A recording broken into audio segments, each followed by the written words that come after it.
Hoje é Jesus, o Filho que tabernaculou. Amém? Esse é o tema. E eu quero conversar um pouco com vocês a respeito dessa festa. Primeira coisa que eu preciso desmistificar aqui é que a Bíblia, para nós, ela é única. A Bíblia vai de Gênesis a Apocalipse. A divisão da Bíblia, ela só aconteceu por questões didáticas de ensino. E ela foi feita pela Igreja Católica Romana, lá na França, para facilitar o entendimento das pessoas. A Bíblia evangélica, que é essa que a gente segue, ela tem 39 livros no Antigo Testamento. Exatamente os mesmos livros que estão na Torá judaica. A única diferença dos judeus é os judeus samaritanos. Os judeus samaritanos só utilizam o Pentateuco, os 5 primeiros livros. Eles só creem nesses aí, porque foi Moisés que escreveu. Então tem uma divisão entre os judeus, né, com relação à Bíblia. Agora, toda a linha judaica usa a Torá. A Torá é exatamente o Antigo Testamento, igualzinho tem na Bíblia evangélica. A Torá não tem os acréscimos da Bíblia da Igreja Católica Romana. São os livros de Macabeus. Eu já expliquei sobre isso, né? Agora eu vou dar um estudo para vocês aqui, né? São livros que os judeus não concordam, porque entendem que eles apenas têm um valor histórico, não têm valor espiritual. Tá? Porque lá aparecem algumas coisas que são contrárias, né, à determinação de Deus. Tá? Então por isso que eles não encontram lá. Muito bem. Lá nessa Bíblia, na Torá, lá no livro de Levítico, Deus escreveu a festa dos tabernáculos, e o que mais chama atenção, e muita gente esquece disso, é que ele colocou essa festa como estatuto perpétuo. O que é o estatuto perpétuo, hein? Para sempre. É por isso que vocês viram Jesus participando dessa festa. Porque Jesus era judeu e Jesus nunca deixou de acompanhar todas as festas da lei. Porque eu fiz até um vídeo. Quem quiser estudar esse vídeo, estude o vídeo, gente. Porque às vezes a gente escuta as coisas e não entende, aí acha que aquilo ali é uma verdade absoluta. Eu fiz um vídeo falando o que é a graça e o que é a lei. Uma não vive sem a outra. Jesus nunca disse que veio descumprir a lei. E aí aparece um pessoal que diz, porque o véu do templo se rasgou. O véu do templo se rasgou porque antigamente a presença de Deus estava apenas lá dentro do templo, num lugar onde apenas o sacerdote podia ir. E aí quando Jesus rasga, ele diz, agora a minha presença está em vocês, porque vocês são o templo do Espírito Santo. Amém, irmãos? Amém. Então a gente precisa ter bastante atenção nisso, porque senão você fica agarrado em algumas coisas e esquece que Deus te deu a Bíblia inteira para você. E a gente não pode se apossar de alguns versículos bíblicos e desprezar outros. Não. A lei se complementa com a graça. Mas a graça não vive sem a lei, porque a graça e a lei sempre andaram juntas. Amém? Amém. Quem quiser ver o vídeo, coloquei essa semana lá, até para responder alguns pastores que tinham dúvidas também. E é muita gente que tem dúvida disso. E é natural, porque tem que estudar muito. E tem que pedir Deus para dar o discernimento. Então eu quero trazer para vocês hoje, quero começar essa nossa mensagem lendo o seguinte texto que está no livro do Êxodo. Livro do Êxodo. Lá no Antigo Testamento. Quem está com Bíblia aí começa a aprender a andar com Bíblia aí, né? Vai lá no Êxodo agora. Êxodo 25, verso 12. Vamos começar aí, verso 1 e 2. Êxodo 25, versos 1 e 2. O que vai dizer lá? Então falou o Senhor a Moisés. Falou quem? Foi qualquer um que falou? Não, foi o Senhor. Então falou o Senhor a Moisés. Quem não tem Bíblia pode olhar nos vídeos aí que a gente colocou esses TVs aí para isso. Dizendo, fala aos filhos de Israel que me tragam uma oferta alçada de todo o coração do homem que se mover voluntariamente. Deus obrigou aqui? Deus obriga alguém a dar oferta? Não, é voluntária. Dele tomareis a minha oferta alçada. Então, Deus começa orientando ao seu povo. Ele está falando para o seu povo, o povo dele, de que eles deveriam fazer uma oferta alçada voluntária, porque era a festa dos tabernáculos, para construir o que? O templo. Amém? Então tudo que a igreja lá atrás ia fazer, Deus mandava fazer o que? Ele mandava o dinheiro lá de cima? Não, ele pediu o povo para dar oferta alçada. A bênção vem depois. A bênção é decorrente da obediência. Deus começa assim e termina dizendo assim, olha, Êxodo 25:40, olha lá: atenta, pois, que o faças conforme ao seu modelo que te foi mostrado no monte. Aqui Deus está dando exatamente a forma correta como Ele queria que construísse o tabernáculo dele.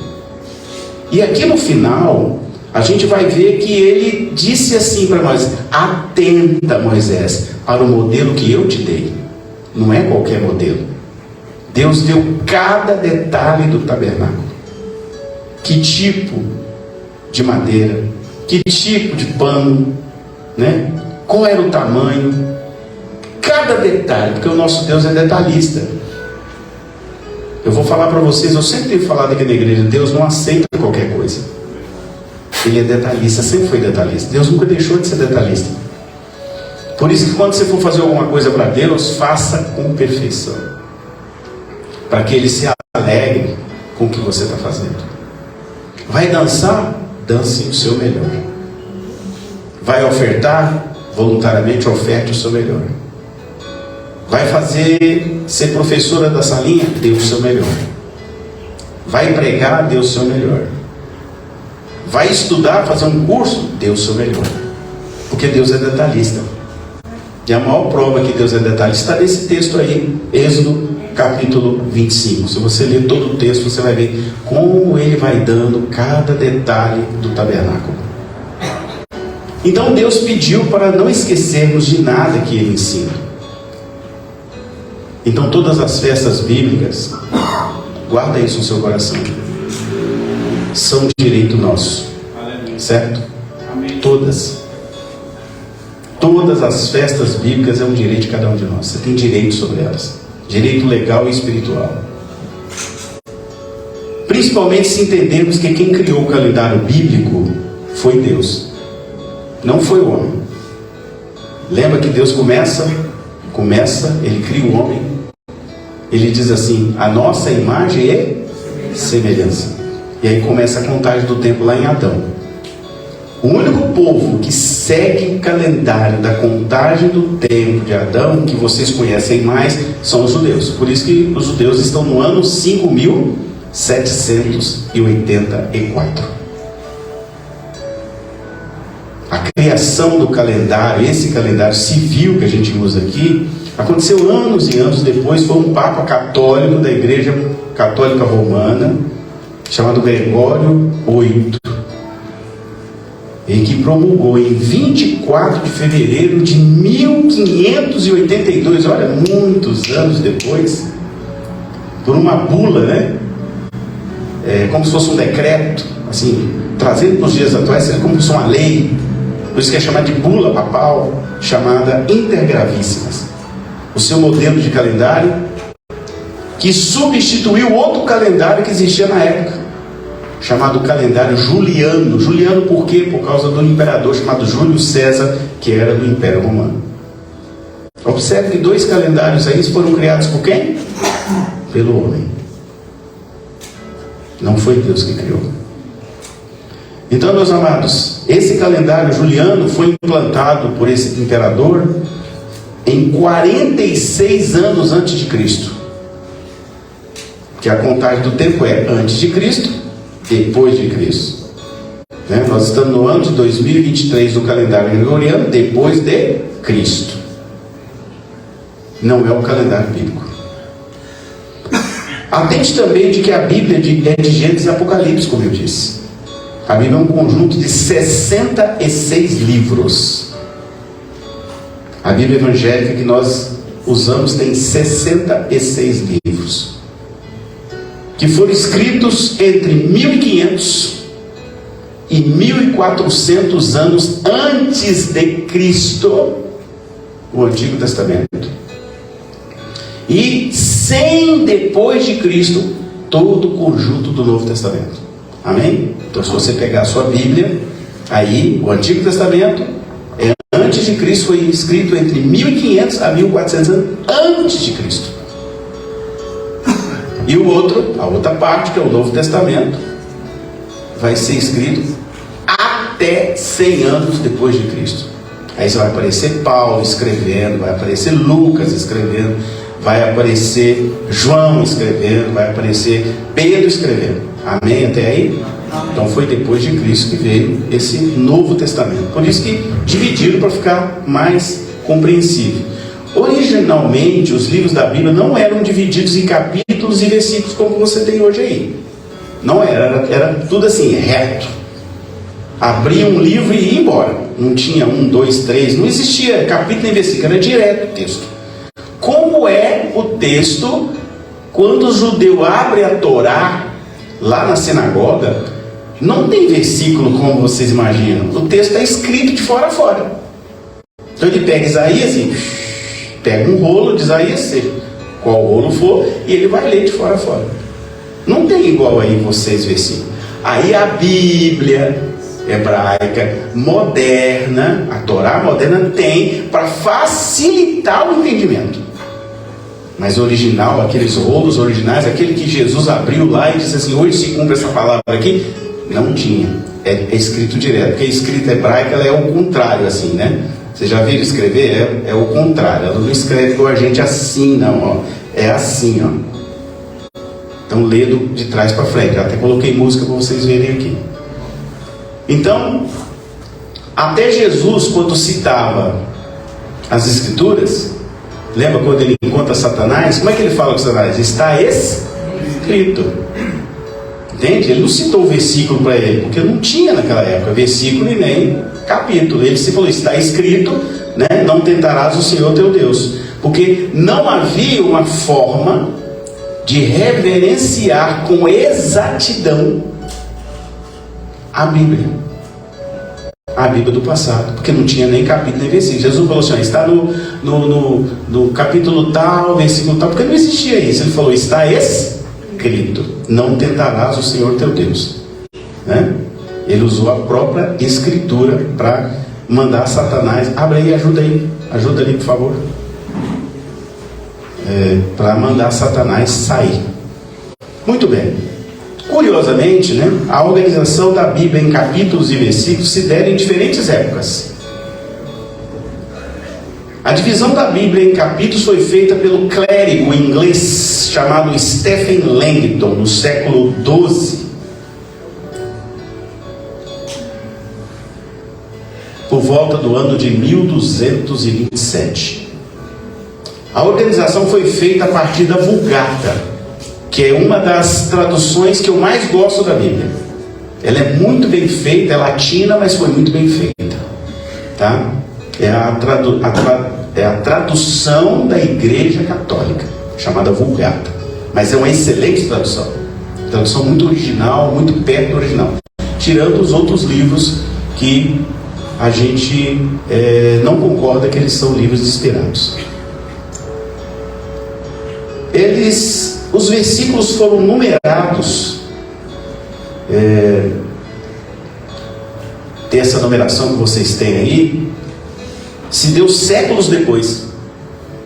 Santi Paganini foi o primeiro a tentar organizar a Bíblia em versículos numerados em 1527. Apesar da publicação de Paganini, que é o italiano, foi o impressor Roberto Estienne que criou a versão atualizada que temos até hoje. Amém até aí? Viu quantos anos depois foi feito tudo isso? Esse Roberto Estienne fez a divisão em versículos da versão grega do Novo Testamento. E em 1555 fez a divisão completa da versão latina. Então a versão que veio para nós foi a latina. Ela foi terminada em 1555. 55 anos depois que o Brasil foi descoberto. Amém? Amém. Então essa que veio para nós, a versão latina. A primeira Bíblia impressa a ter capítulos e versículos foi a Bíblia de Genebra. Olha só, hein? A Bíblia de Genebra, que eu sempre recomendo vocês.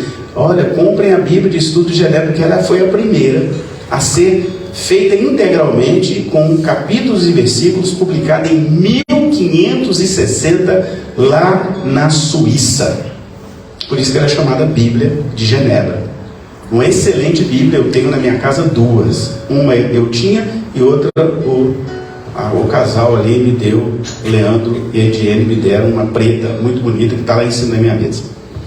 Bom, eu fiz toda essa introdução porque é importante vocês entenderem essas questões, porque senão a gente não sabe determinadas coisas que tem nessa própria Bíblia. Essa festa que a gente decorou aqui, né, está decorada aí a igreja, tem uma mesa de decoração aqui, vocês estão vendo que hoje as luzinhas estão acendendo, porque a festa dos tabernáculos era uma festa de alegria. Ela nunca foi uma festa de tristeza. Por isso que ela é chamada festa dos tabernáculos, festa das cabanas, festa das colheitas. Porque ela lembra exatamente, guarda isso, a provisão de Deus. E para nós que somos cristãos, que cremos em Jesus, também é a provisão de Deus, porque Deus mandou o seu próprio Filho unigênito para que todo aquele que nele crê não pereça, mas tenha a vida eterna. Então é um Deus da provisão que enviou a provisão para tirar você do lamaçal do pecado e te dar em oferta a vida eterna. Amém? Entenderam bem? Então, meus amados, das três grandes festas ordenadas por Deus no livro de Levítico, a festa dos tabernáculos é a de maior significado profético, porque é um tempo de regozijo e ações de graça, por causa do favor e da provisão de Deus pelo seu povo. O nome hebraico dessa festa é Sukkot, uma das mais importantes do povo hebreu, feita 2 semanas depois da Rosh Hashanah, nós fizemos aqui, e 1 semana depois do Yom Kippur, que nós fizemos aqui na semana passada. Tudo lembrando o significado cristológico da festa. Veja bem o que diz Levítico 23, de 33 a 43, vai dizer assim: porém aos 15 dias do mês 7º, quando tiverdes recolhido os produtos da terra, celebrareis a festa do Senhor por 7 dias. Essa festa dura 7 dias. Ao primeiro dia e também ao 8º haverá descanso solene. Então Deus fala: não trabalhe nem no primeiro e nem no 8º.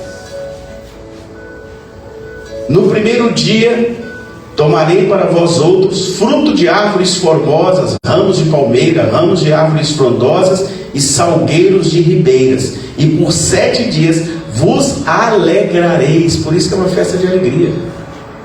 Guarda aí: vos alegrareis perante o Senhor vosso Deus. Celebrareis esta como a festa do Senhor por 7 dias cada ano, e é estatuto perpétuo pelas vossas gerações. No mês 7º a celebrareis. Lembrando que o mês aqui é o mês do calendário bíblico, não tem nada a ver com o nosso mês agora, porque para nós é o mês 9, mas no calendário bíblico é o mês 7º, que ele normalmente acontece em setembro ou outubro. Por isso que Jesus nasceu não em dezembro, ele nasceu em outubro, finalzinho de setembro até a primeira quinzena de outubro é a data de nascimento de Jesus original da Bíblia. Não é 25 de dezembro, nunca foi. Amém? Tem muita gente que tem essa ilusão que Jesus nasceu de 25 de dezembro. A gente até comemora no calendário gregoriano, no calendário bíblico não. Tá? Ele não nasceu em dezembro, né? Guarda isso aí, já escrevi sobre isso algumas vezes. E ele continua dizendo o seguinte, né? Celebrareis esta festa por 7 dias, no mês 7º celebrareis. 7 dias habitareis em tendas de ramos. Por isso que lá em Jerusalém, você vai ver agora, várias pessoas fazem uma casinha de tenda e dormem lá. Porque é lembrança deles, como eles não acreditam que Jesus é o Messias, eles estão esperando o Messias, eles estão cumprindo a lei. Estão lembrando de viver em cabanas. Por que eles estão vivendo em cabanas? Porque a Bíblia diz que eles têm que viver. 7 dias habitareis em tendas de ramos, todos os naturais em Israel habitarão em tendas, para que saibam que eu fiz habitar os filhos de Israel em tendas, quando os tirei da terra do Egito. Eu sou o Senhor vosso Deus. Então o que eles lembram aí? Provisão de Deus. Eles habitavam em tendas, lá no deserto. Aí eu pergunto para vocês, faltou comida para eles? Não. Faltou ou não? Não. Não? Faltou água? Não. Eles adoeciam? Não. Não. Eles sofriam para morrer? Não. Não. Olha que diferença, né? Quem é? E eles tinham problema de luz elétrica? Não. Por quê? Porque era luz. Tinha uma nuvem de Deus que dava luz para eles à noite. E de noite e de dia, eles sofriam com sol quente na cabeça? Não. Por quê? Porque havia uma nuvem de Deus cobrindo todo o povo. E não é pouca gente não, tá? E essa nuvem não chovia, mas ela cobriu o povo para que eles não morressem de insolação. Qual é o nome desse Deus? O Deus da provisão. Glória a Deus. Amém? Esse Deus mudou? Não, ele continua hoje como sendo o Deus da provisão para quem crê. Glória a Deus. Então é uma solene lembrança de que Deus libertou o povo do Egito e cuidou deles no deserto por 40 anos. Foi o tempo que eles permaneceram no deserto. Deus nunca deixou de cuidar. Com a nuvem, né, e a coluna de fogo. E quando eu digo deles, porque na saída do Egito, não apenas os hebreus, mas todos que resolveram seguir a Deus. Então é outra coisa que a gente precisa desmistificar, gente. Lá no deserto não estava só o povo hebreu. Não. A gente acha que eles não era o povo hebreu, não, era o povo de Deus. Só que tinham outros povos lá, e eu vou provar agora biblicamente, porque tem muita gente que cai nessa ideia de que lá no deserto só tinha povo hebreu. Não, gente. Vamos lá, vamos na Bíblia. Não acredita em mim, acredita na palavra de Deus. Diz assim lá em Êxodo 12, 37 e 38. Deve ser que vai aparecer aí para vocês. Olha, naquela mesma noite, os israelitas partiram de Ramessés rumo a Sucote. Havia cerca de 600 mil homens, além de mulheres e crianças, porque não se contava mulher e criança naquela época. Saiu com eles uma mistura, não sei se ali está aparecendo, uma mistura de gente que não era israelita, além de imensos rebanhos de ovelhas, bois e outros animais. Então nós temos que desmistificar essa ideia de que lá no deserto só tinha judeu. Não. Todo o povo que creu, inclusive egípcios que creram no Deus único, foram junto. Verdade. Amém, irmãos? Amém. Amém. Ah, mas no deserto só tinha judeu. Não. Não. Todos os povos que quiseram seguir o povo de Israel e ir embora com eles, foram. Tinha outras pessoas, outras raças, tinham cuxitas. Vários cuxitas foram embora com ele, que é um povo negro, né? Que era de um lugar chamado Cuxi. Eles foram com o povo de Israel. Vários. Então a gente precisa aprender muito de Bíblia para a gente às vezes não ficar acreditando em qualquer coisa que falam com a gente, ou ter uma ideia de que, não, só o povo israelita foi escolhido. Não, quem foi se transformou em povo de Deus. Amém? Isso aí? Amém. Pastor, já havia gentios lá no meio? Claro que havia. Então já tinha gentio lá? Tinha muitos. Eu estou lendo o que está na Bíblia. Está aparecendo aí para vocês? Lê lá, para a gente quebrar mais esse paradigma aí. Então a primeira chave aqui é Deus do seu povo. É Deus dos hebreus e é Deus dos gentios. Amém? Amém. Guarda isso. Chave espiritual: Deus é Deus do seu povo. É quem crê nele e quem segue os mandamentos dele. Ele é o Deus deles. Pegou? Guarda a chave aí para você não perder mais ela. Jesus então tabernaculou entre nós. Sim. Vamos entender então o papel de Jesus. E João 1,14. E o Verbo se fez carne e habitou entre nós, e vimos a sua glória como a glória do unigênito do Pai, cheio de graça e de verdade. João 1,14. Repare que o apóstolo João aqui usa o termo acampou. Vamos aprender agora mais a fundo. Ele usou o termo acampou, que é skenosen, que é pretérito do verbo sken, que significa acampar em uma tenda. Esse é o verbo original. Então ele está dizendo assim, João disse assim: e Jesus acampou numa tenda no meio de nós. Por que ele falou isso, irmão? Porque ele lembrou do tempo do deserto. Havia uma promessa de Jesus vir, e João viu Jesus vindo para ser o tabernáculo verdadeiro, e não aquele tabernáculo que eles ficavam acompanhando no deserto. Por isso que ele usa o mesmo termo. Ele acampou, ele tabernaculou no meio de nós. E ele usou esse verbo. Aí depois, para facilitar você entender, aí a tradução mudou para habitou, porque é claro que você vai entender melhor. E Jesus habitou no nosso meio, porque a palavra habitação é mais fácil para você entender no português. Amém? Amém. Mas não é a original. A original é: Jesus se acampou no meio de nós. E Jesus fez uma tenda no meio de nós. Amém? Amém. Quando a gente conhece mais a fundo a Bíblia, a gente começa a entender as ligações que existem entre o Antigo e o Novo Testamento, e a gente quebra de novo essa ideia de que a Bíblia tem divisão. A Bíblia não tem divisão. A Bíblia é uma só. E ele diz mais o que? Toda a especificidade deste habitar, quando vamos ao original da Bíblia, muda completamente o entendimento. A gente vai mais fundo na palavra de Deus e aprende a complexidade da palavra. Ao dizer em grego: e o verbo se fez carne e acampou entre nós, ele diz assim: kai, logos, sarx, egêneto, kai, eskenose, enhemim. É isso que ele disse. Porque esse é o que está escrito na Bíblia original grega, a mais original que eu fui buscar. Ele disse assim, e aqui está claro: eskenose, que quer dizer habitou em tendas no meio de nós. Amém? Amém. Por isso que a gente diz que Jesus tabernaculou conosco. Porque como é que Jesus chegou? Quando ele nasceu no palácio ou ele nasceu numa manjedoura? Está muito mais perto de uma tenda, não está? Você tem que começar a entender e ligar os fatos. Quando Jesus entrou lá em Jerusalém, entrou em cima de um cavalo árabe por sangue, ou entrou em cima de um jumentinho? Por quê? Porque todo rei, quando chega em paz, ele monta um jumento. Porque a próxima vez que Jesus vier, ele não vai vir mais em paz, ele vai vir como guerreiro, e ele vem montado num cavalo. Pega aí o seu livro de Apocalipse e vai ler lá.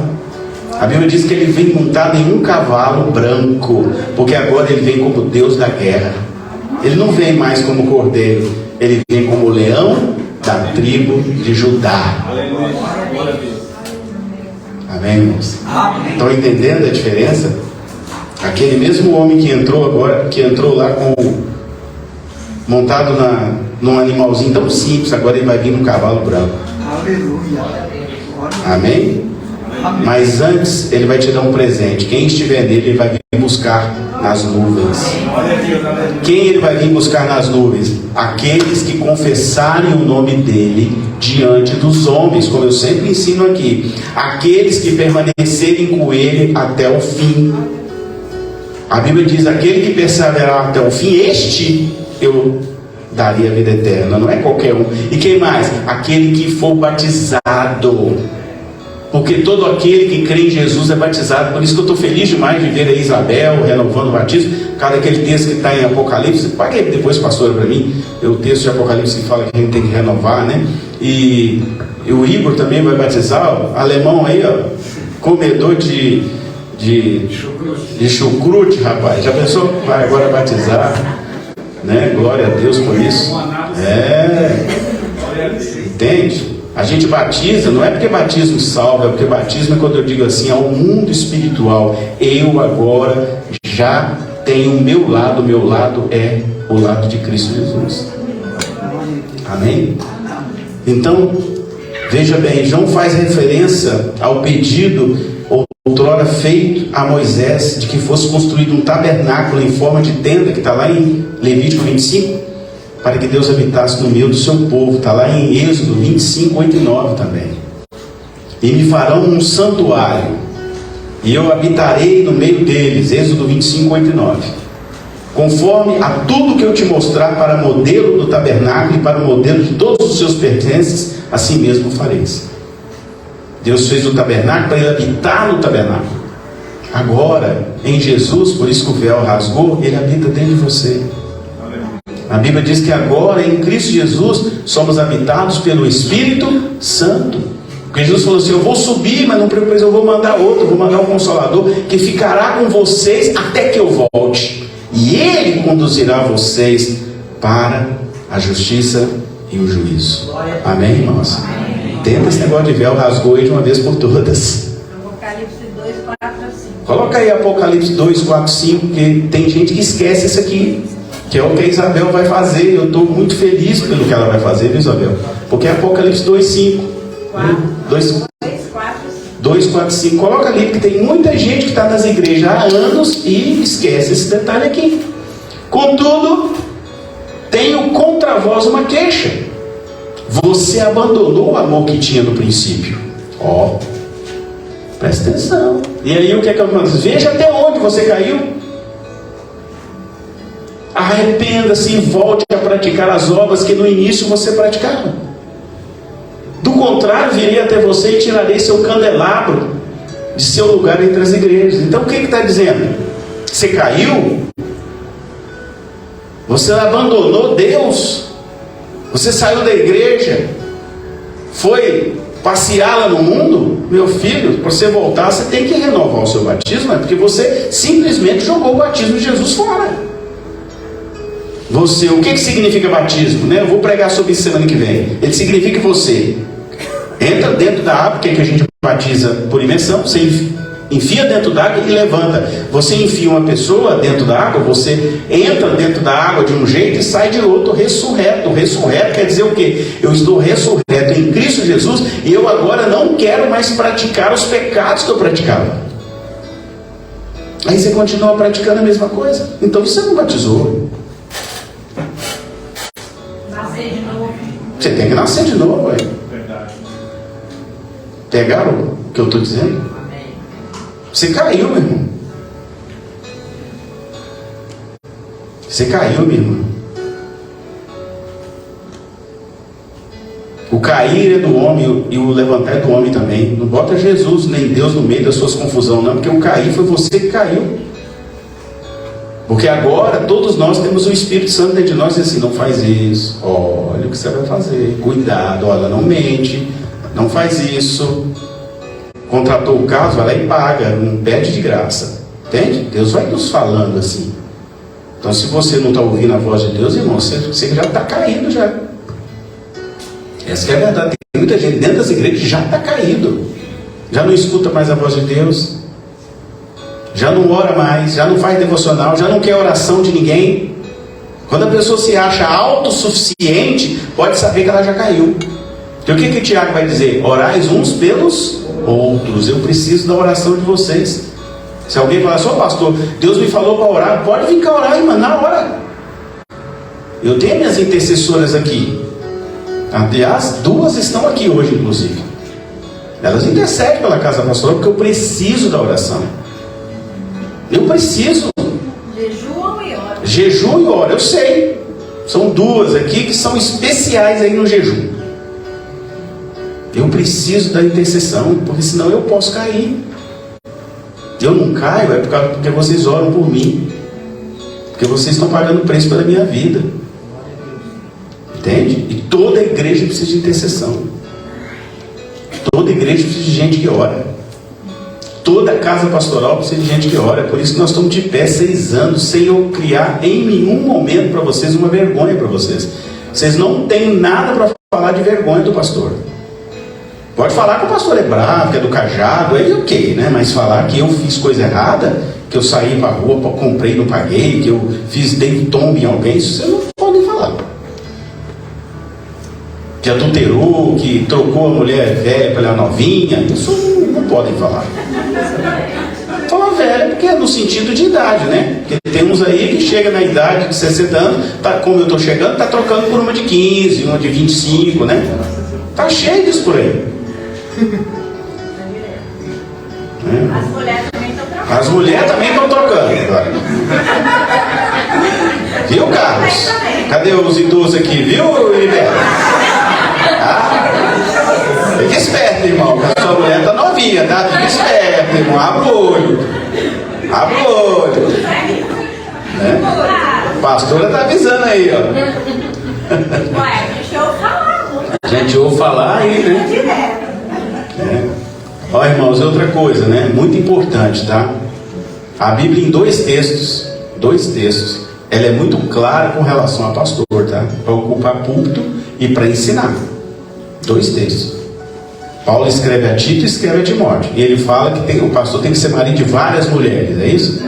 Não? Uma só. É várias. Marido de uma só mulher. E que governe bem a sua casa. Cuidado. Vocês têm que ter discernimento, irmão. Vocês estão numa igreja.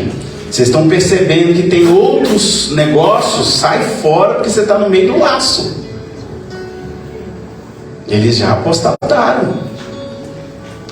Eu não posso pregar diferente. Porque a Bíblia não dá outra margem. Dá outra margem, Francisco?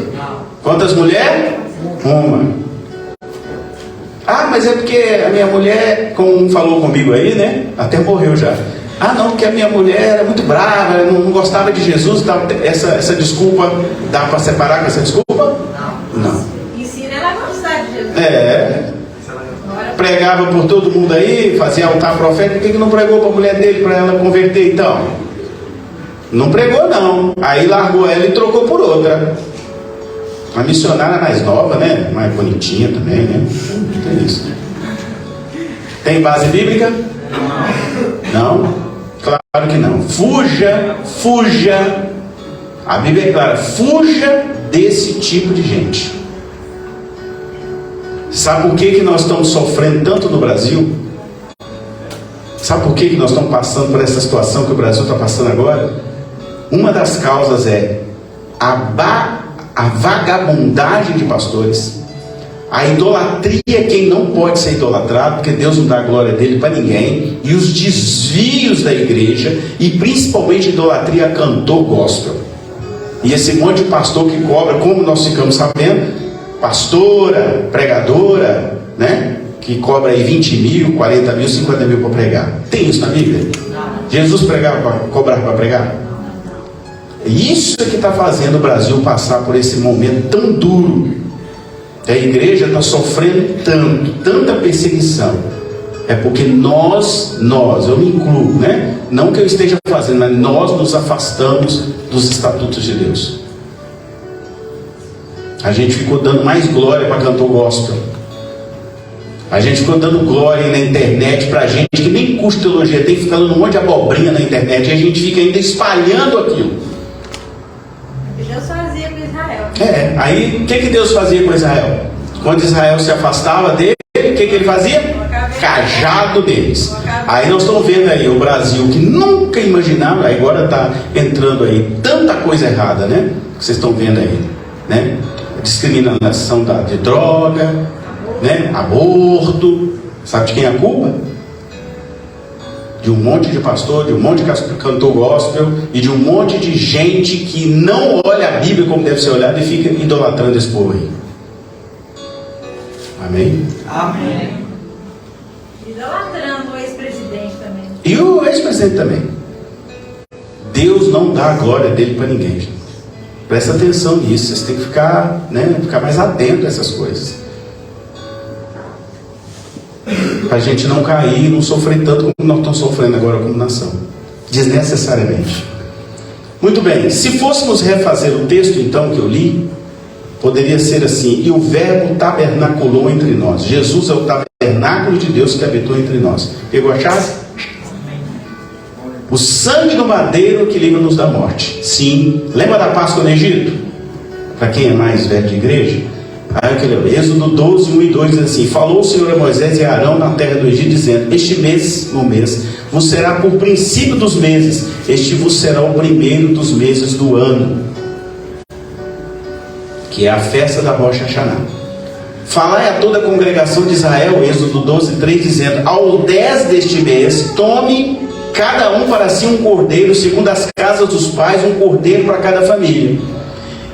Lá no verso 6 e 7 do mesmo capítulo diz assim: guardareis até o 14º dia deste mês, que é agora, e todo o ajuntamento da congregação de Israel o sacrificará à tarde. Tomarão do sangue e poloão em ambas as ombreiras e na verga da porta. Verga é umbral da porta, é a madeira da porta, nas casas em que o comerem. Êxodo 12, 6 e 7. Porta de madeira, o sangue escorreria, e esse seria o sinal para o anjo da morte. Daí aquela palavra hebraica chamada mezuzá.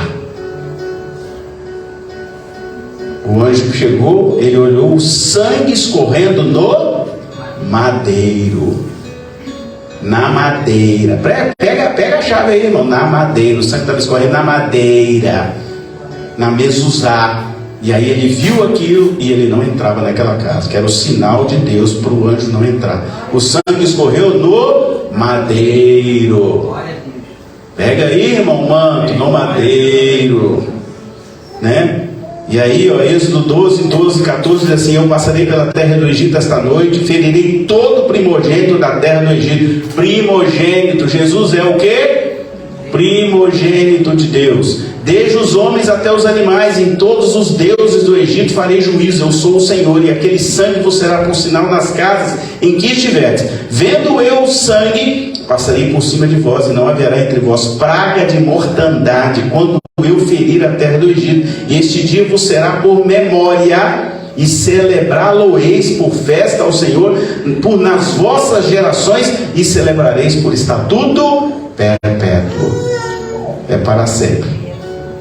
Pega o manto, sangue do cordeiro imolado, escorrendo na madeira lá no Egito. Te lembra o quê? Que um sangue escorreu no madeiro da cruz. Deus repetiu a mesma coisa anos depois, porque esse sinal era o sinal daquilo que aconteceria lá no Calvário, quando Jesus morreu e o sangue dele foi escorrido no madeiro por causa do seu pecado. Amém? Por isso que Jesus é a água da vida. A festa dos tabernáculos, essa tem um significado profético. O profeta Amós, antevendo a vinda do Messias, escreveu: naquele dia levantarei o tabernáculo caído de Davi, repararei as suas brechas, e levantando-o das suas ruínas, restaurá-lo-ei como fora no dia das antiguidades. Amós 9:11. E ele diz mais, Isaías 44:3 diz assim: porque derramarei água sobre o sedento e torrente sobre a água seca, terra seca, derramarei o meu espírito sobre toda a tua posteridade, e a minha bênção sobre os teus descendentes.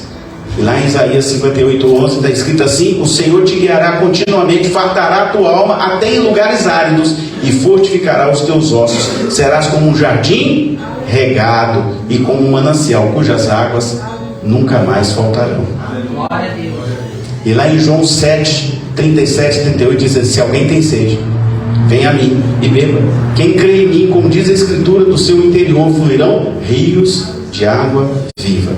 Ali estava em pessoa aquele de quem os profetas haviam falado.